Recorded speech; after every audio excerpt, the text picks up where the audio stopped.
What's up, everybody? I'm Renee Montgomery. I'm a former WNBA basketball player here in the U.S. I'm now part owner of the Atlanta Dream, and it's always been my dream to perform at the highest possible level. That's something Ora Washington was denied. She too played my sport, and she played tennis too. My word, did she play tennis. In fact, she was the Serena Williams of her day. In this podcast, Untold Legends, I'm telling her story. You can listen or watch here with me on YouTube. It's a very special tale, and I'm excited to bring it to you. Before we start, please note, this episode contains some outdated language that may offend.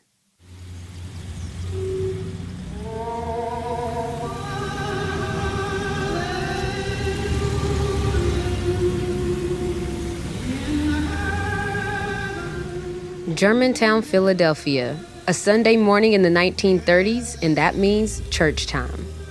In the 1930s, every Sunday in that community in Germantown, all the families would be playing it. This is Alan Ballard, a retired historian and one of the few people who can still remember those days in Germantown. And it, beautiful black gospel radio. Really the very first black musical program on Sunday morning. And as children, we were walking along to church. It was a 2 or 3 block walk for us. On a spring day like this, every house on the block has a window open, gospel playing. The music you can hear right now is an actual recording of one of the radio programs that Alan used to listen to. And you could walk all the way without once missing a song on the radio. In the 20s and 30s, this is Ora Washington's world. And as she starts making a name for herself across America as an athlete, this is the place she carries her trophies home to. And right now, on this Sunday morning, the sidewalks are filled with families in their finest making their way to Sunday service.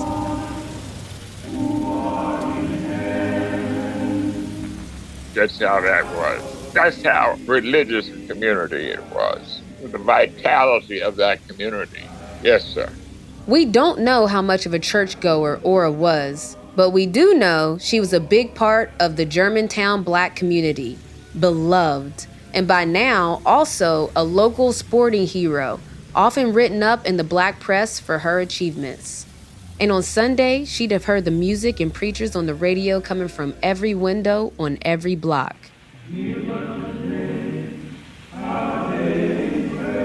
Alan's the nephew of another great black tennis player from Philadelphia.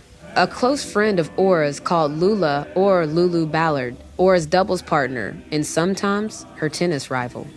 Between them, Ora, Lula, and Isadora Channels, who we heard about last episode, make up a trio who dominate black women's tennis throughout this era.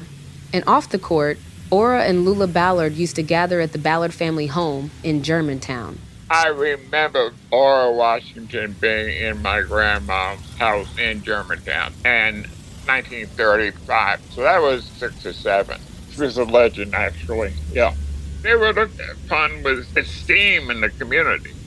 When we last heard from Ora, she was making her name in tennis tournaments, winning almost every tennis trophy open to a black woman in pre-war America, sometimes in doubles matches with Lula. But you should know our Ora. She doesn't like to do the obvious thing. And right now, our hero's about to take a leap into the unknown. And Lula will join her.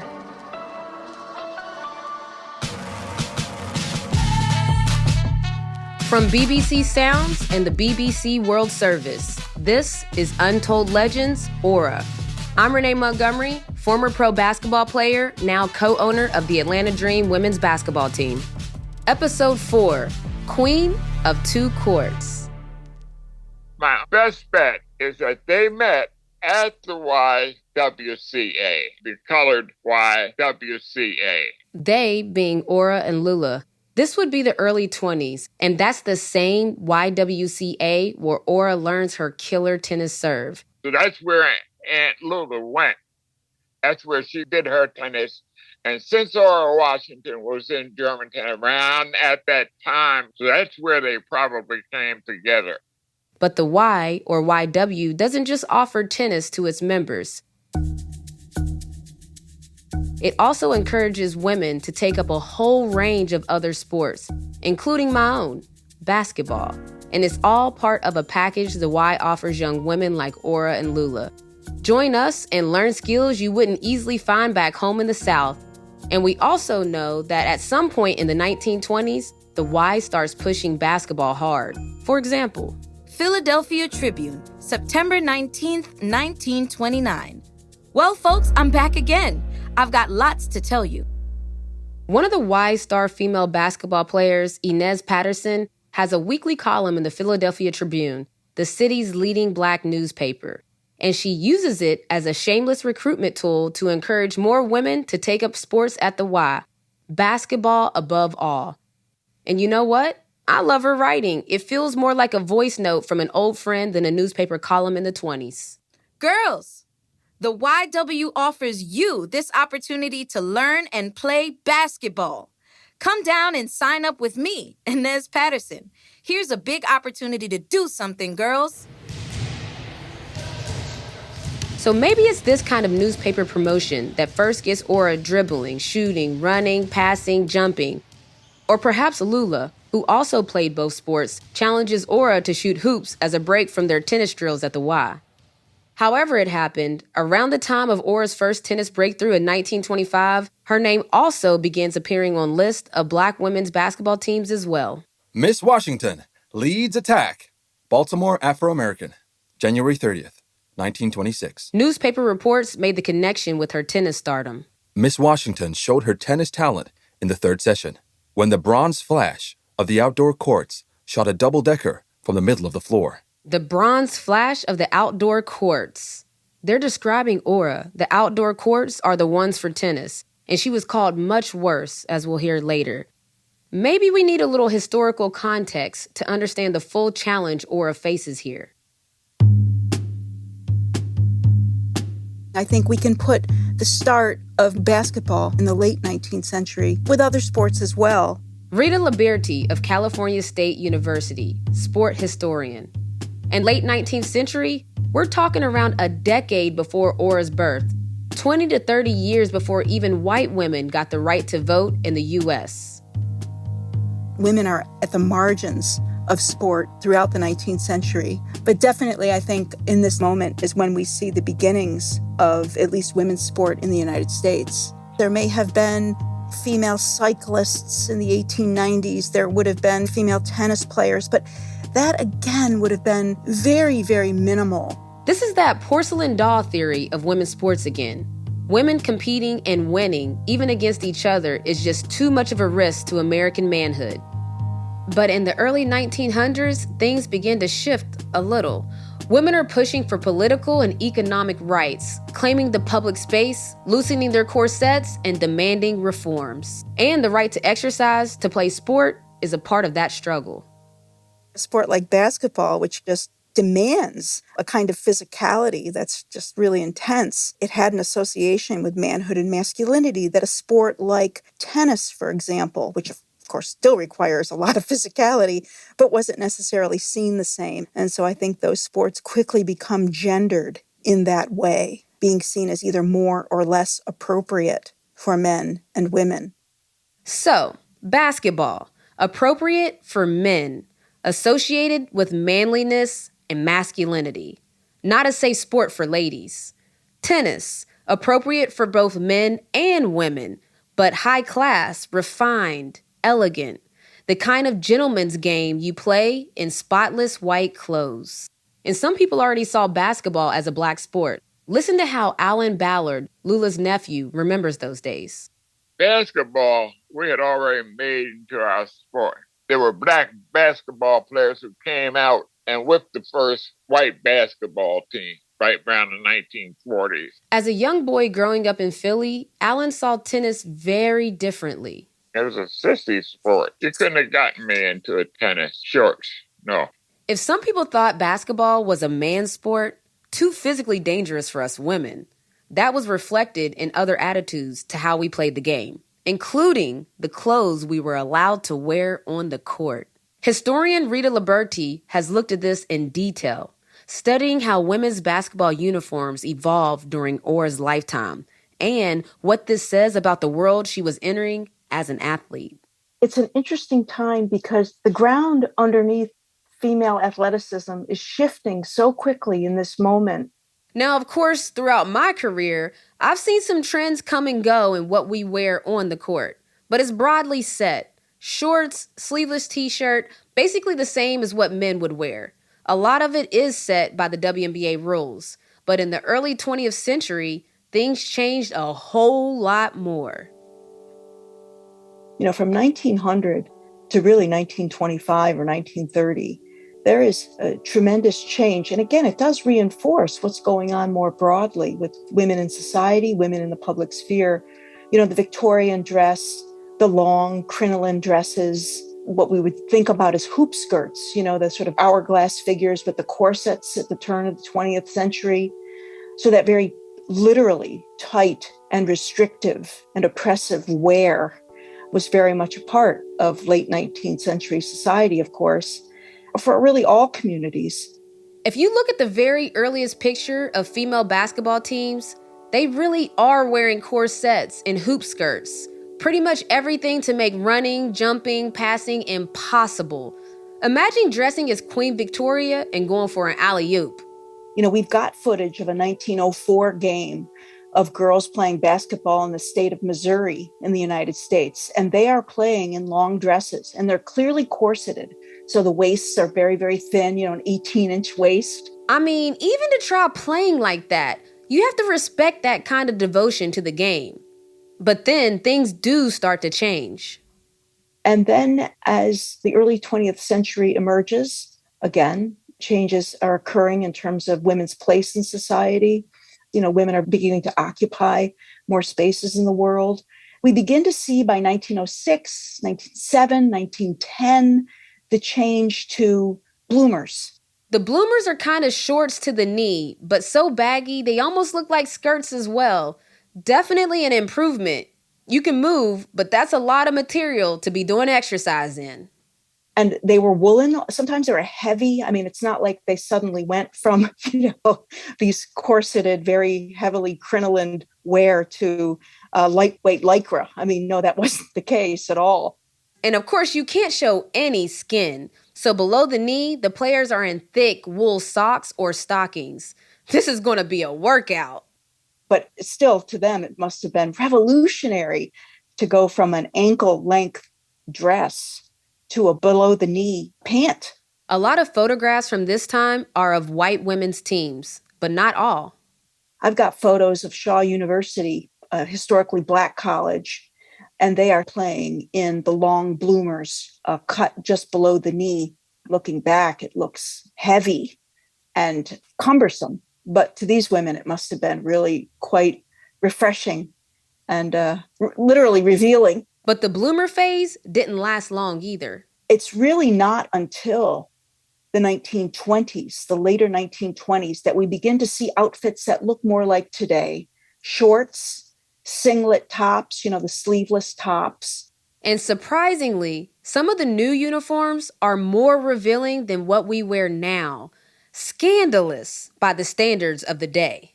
But there is a move, certainly by 1930, to shorts. I mean, I'm talking about very short shorts, not the kind of shorts that WNBA or NBA players might wear today, sort of the longer short. When you look at photos, the shorts are very much at the top of the thigh. The singlets, their tops, their sleeveless tops are incredibly revealing. So in many ways, the way female basketball players, including African-American players, are dressed on the court would not necessarily how they would be seen out in public.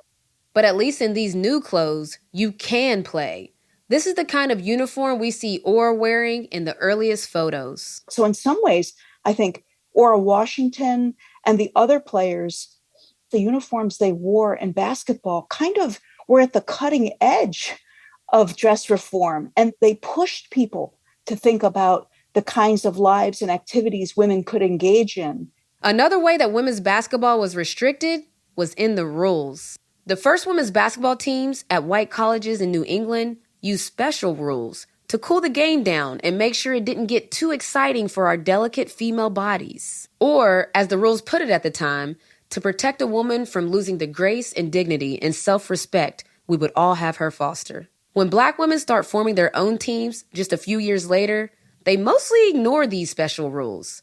Around the time Inez is writing her newspaper column in the late 20s, basketball has got a foothold in many middle-class Black women's colleges, the kind of colleges Ora didn't have a chance to go to back in Virginia. I think women like Ora Washington, college education was nowhere on the horizon. Although she did get to play against those colleges as an athlete. I think that nonetheless, there may have been, and there certainly were, opportunities for her to engage in organized, elite physical activity, especially in the game of basketball. So yeah, I think that those pockets of local sport emerge in the 1920s and 30s, and it's through those doors that women step into and find their place. So by the time Ora first steps on a basketball court in the 1920s, it's more acceptable than ever for Black women to play the game. And the clothes women played in were gradually becoming less restrictive, better designed for sport. But even if society was becoming more accepting, slowly, of a woman shooting hoops, there's another problem. Let's be honest, trying to launch a new career in basketball while still playing elite-level tennis is still kind of a crazy move by Ora. Of course, it can be good for any athlete to try out different disciplines. I did so myself as a young player. My sideshow was soccer. And you know what? I'm still not bad from a corner. There's overlaps in skill sets in any ball game. But I never thought I could be America's David Beckham. I knew my only hope for success in sport was to stay focused on my main game. But Ora, she doesn't see it like that. Towards the end of the 1920s, she's competing almost as much in basketball as she does in tennis. Riding two horses.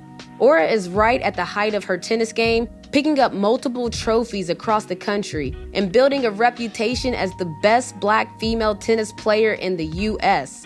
Rivals like Isadora Channels in Chicago and Lula Ballard in Philly are gunning for her.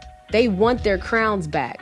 As any coach will tell you, you risk everything by losing focus at a time like that. And you gotta remember, Ora's also a late starter in basketball, an adult learner.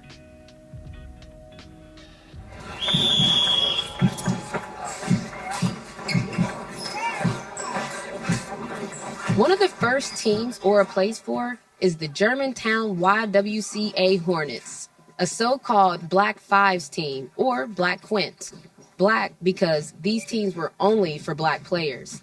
The team is made up of YWCA members and plays other Black female teams. Lula Ballard is often on the squad too.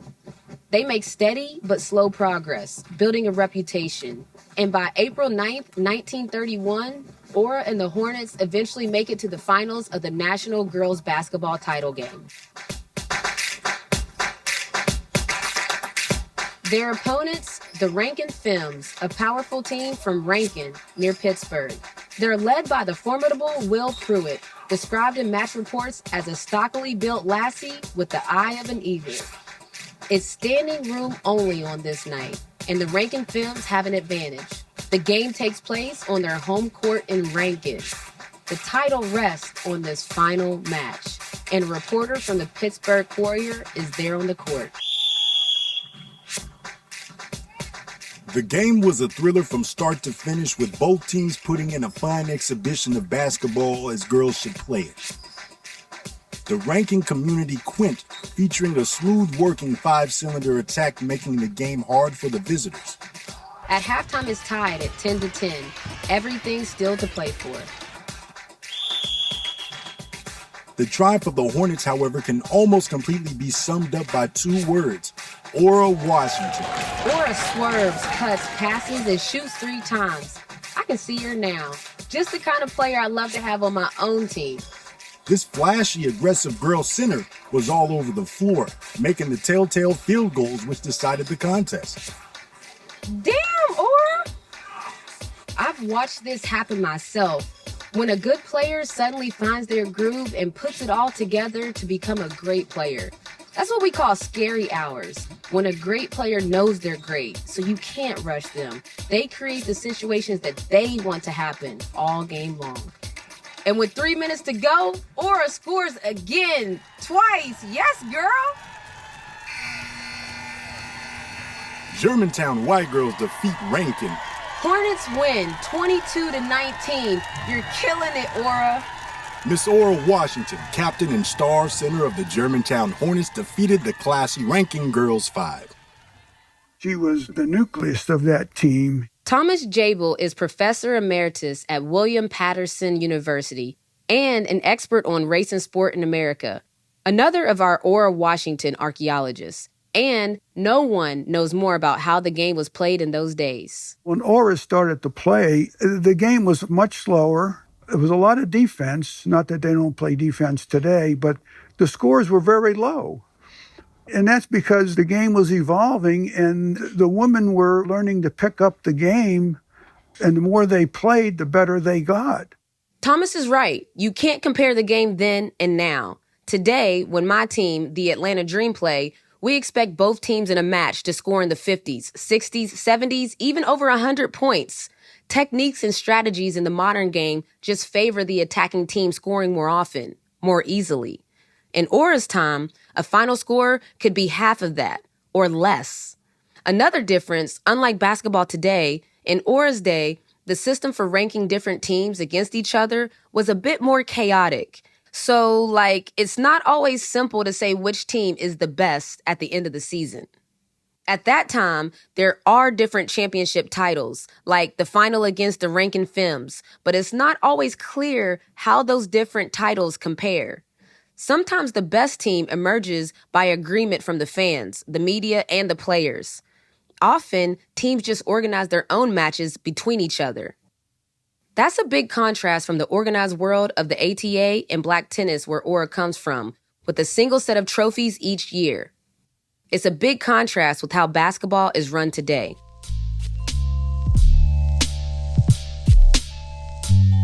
But that chaos, it has a surprising effect. It creates a kind of gray area where the racist rules of segregation in sport get kind of blurred, something that never happens in 1930s tennis. Sometimes, in basketball, athletes of different races can compete on the same court. In 1929, Aura guest stars with a black team called the Olivet Church Girls, and one of their season finales is against a Jewish women's team, a team from the Jewish People's Institute in Chicago. Aura contributes 7 points to the final score, securing a win. Aura also encounters a Polish women's team in one match. Gradually, it becomes more common for this type of interracial match to take place, although there are no records we've seen of any racially mixed teams. When Aura and the Hornets play a white team called the Dunmore All Saints in 1927, the Tribune almost doesn't bother to mention that this is a racially mixed match. It's nothing surprising. Philadelphia Tribune, March 26, 1927. From up Scranton Way, the Dunmore All Saints girls basketball team invaded the Wissahickon Club last Friday night. Until the second paragraph, when Aura's team goes on the attack. They made a fine showing, outscoring the white girls from the floor and leading until the latter stage of the game. In fact, something kind of strange does happen at this interracial game. If both teams are a different race, what race should the referee be? In 1920s America, that's not an easy question to answer. And if the ref is a black man, can he give orders to white female players? On this occasion, Aura and the black YWCA side are playing hosts, so they provide a referee. And soon, the white visitors and their fans aren't happy with him.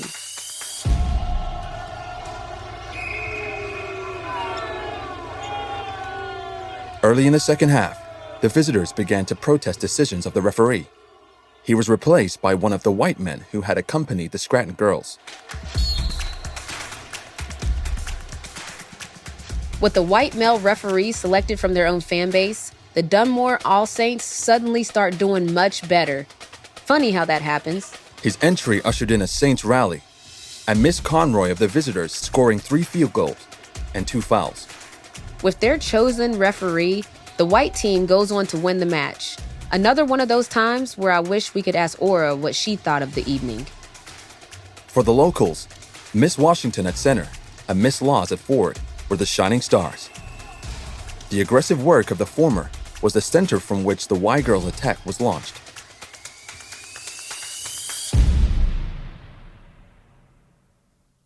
And as Ora's career in basketball starts taking off, she still retains her status as a champion tennis player. It kind of blows my mind. How do you maintain focus on two disciplines simultaneously? There's some carryover, some of the tennis skills that she had in terms of her quickness on the court and her agility and all those kind of things helped her with basketball.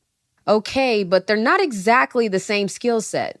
She was 5'7", and she had large hands, which certainly helped her with basketball. And I said she was very, very agile, very well coordinated, great reaction time. However she's managing it, it's working at this point. The Hornets team lean on Ora as she becomes a star player. Just like her breakthrough in tennis a few years earlier, she becomes the kind of athlete people look forward to watching. And the kind of athlete the black press loves to cover. The greatest girl player of the age. Philly girls in 9th straight win. Ora Washington is considered the best colored player in the world. Philly's flashy flapper 5 set fast pace. We don't know what Ora thought about this new second wave of success in a new sport. Like I said, there are no detailed interviews, profile pieces, cover shoots. In spite of all the love she got from fans and the cabinet of trophies that she brought home to Germantown. But I think I can guess some of what she was experiencing. Every athlete goes through it. That moment, that first game where you realize, hey, this whole thing might just work out for me. You know what? I mean, it's not a dream anymore. This might be my future. And then, of course, how do I keep this going? How do I build on this so it keeps working for me? That sense of new possibilities as your skills grow, your strategies improve, your power increases. And as Ora is riding this wave, something that had never happened in her tennis career happens to her in her basketball game. Someone saw the chance to make money. The Philadelphia Tribune newspaper, they're saying, why don't you have a women's team? In other words, sponsor a team. As Philly's leading black newspaper, the Philadelphia Tribune are already sponsoring a men's basketball team, and headlines about Ora's tennis and basketball wins are all over their pages. But creating a women's team funded by the paper is something new and entirely different. It's the brainchild of circulation manager Otto Briggs.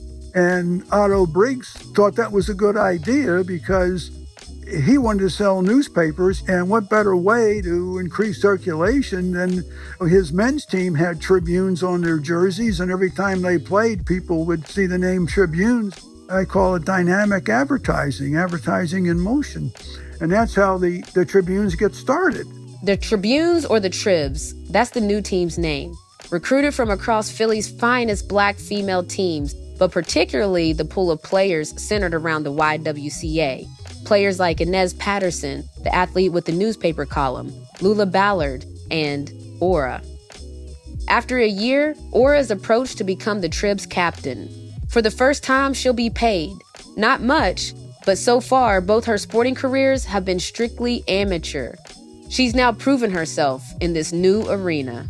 Ora was the kind of player who would elevate the play of her teammates. She was the Michael Jordan of women's basketball in terms of elevating the play of her teammates. And creating the Tribs makes business sense for Otto Briggs, too. You see, basketball is becoming part of the black entertainment industry in a way tennis never has been. This is now a different America from when Ora defeated Izzy in Harlem back in 1925. The old days of opulent, glamorous black tennis tournaments, the fashion shows, the fancy cars, Harlem high society, that's kind of out of touch now. Since then, America has gone through the Wall Street crash, putting the economy in chaos, and the whole country is deep in the Depression. Millions out of work, black and white. So by the early 1930s, people need a distraction from their troubles, and not too pricey. Otto Briggs' concept for Ora and the team fits with this.